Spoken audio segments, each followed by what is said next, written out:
what is the worst advice you've ever received? Someone else can make you happy.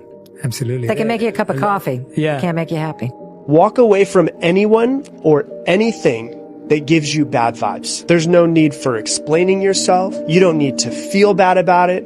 This is your life. You need to make more space for your peace, your happiness, and your mental health. There is no more room for negativity in your future. The surrounding has to be positive energy. He came in a group and he was pushed to do things because of the group, yeah? And when the surrounding is negative, you become negative. But at the same time, you have to be strong because you choose to go in that group. I choose to stay among positive energy. Yes. But if I'm around negative energy, it's because I choose it. And that is, you choose.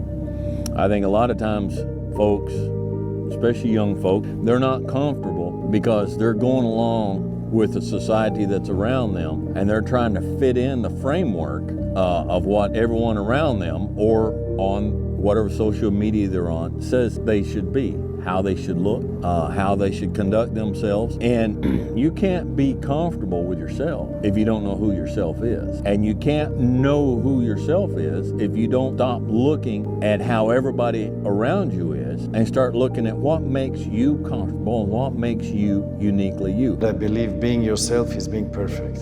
Let people's perception of you dictate your behavior, you will never grow as a person. But if you leave yourself open to experience, despite what others think, then you will learn and grow. You cannot stay in environments where people don't know the true value of you. If you stay in environments where people don't recognize the value of you, you will shrink your gift to the size of what they can stand. I refuse to be small because you think small. Just listen to yourself. Don't listen to anybody else. Not one person, because God forbid anything went wrong. You can't blame other people and start pointing the finger.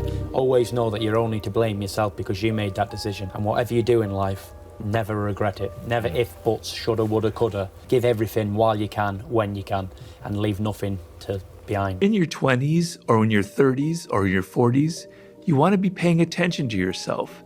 And the problem with people in the world today is you're not paying attention to yourself. You're not inside your own head. You don't hear those voices.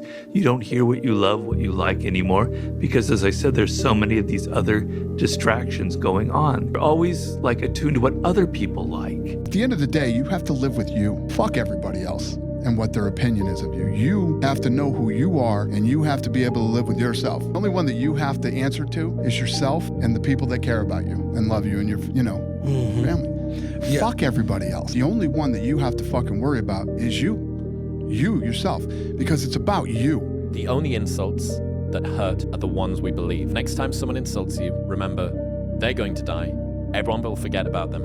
And if no one will remember them, then you might as well forget about them now. They are irrelevant. Your dream, your actions, your outcomes.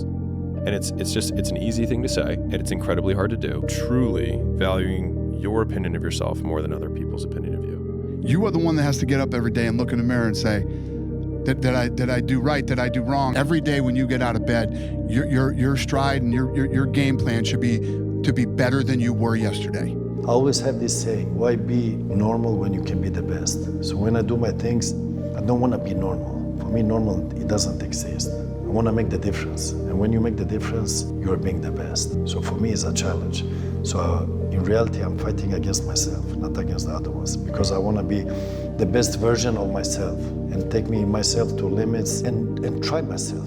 That's the purpose, and not be compared with other ones, because I don't compare myself with nobody. Were your parents supportive of you becoming a professional fighter? Do you think now people will start believing? I don't give a shit what people say. I never did.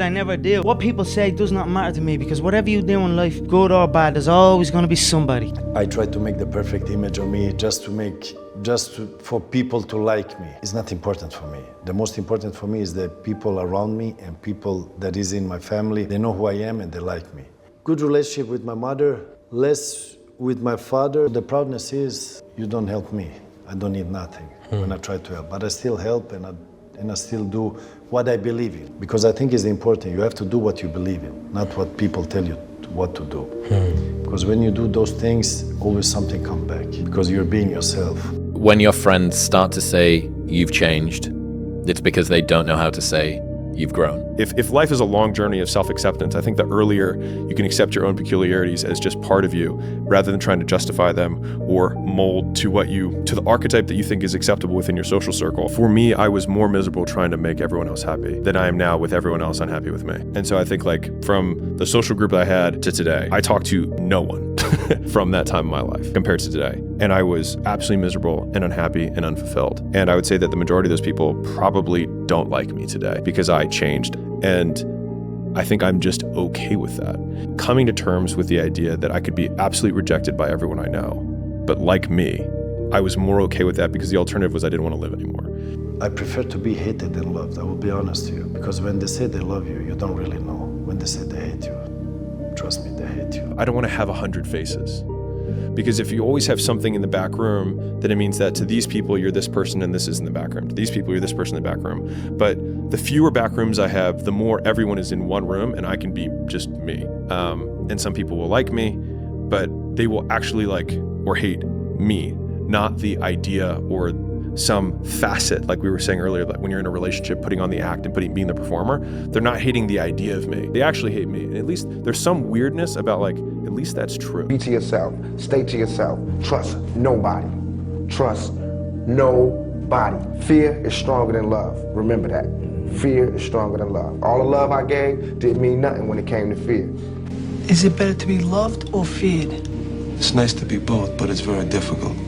But if I had my choice, I would rather be feared. Fear lasts longer than love. For me, like there's this period of discomfort when you change anything because everyone around you wants you to fit within the label that they are comfortable with. But they also have the anchor of what you were before. Yeah, they're like, no, I like you in this box, so just say, I know you're having a little thing right now. Don't worry, and they just want to shove you back into it. When you were born, you are a phenomenon. You are unique. Your DNA has never occurred in the history of the universe, going back billions of years. It will never occur in the future. Your life experiences with your parents and everything that you experience in your early years going on up is unique. It's yours. You're one of a kind, right? There's roughly close to, I guess, about 8 billion people on this planet, but there's only one you. So that is your source of power. To waste that is just the worst thing you can do in your life. And what the power is finding that uniqueness. What makes you you, and how you can mine that, and how you can go deep into it and use that to create a career path. It's not a bad thing to be unique. It's not a bad thing to be different. It's not a bad thing to be comfortable with yourself, regardless of what everybody else around you is doing. If I just sit here and diddle around, what am I gonna have? Nothing. And all this shit, like, what does it matter? What does it matter? It just passes. Disappear? Like, who cares? Nobody cares, man. Seriously. Yo, and that's okay. That's life. That's life. Never leave a bathroom without high-fiving yourself in a mirror.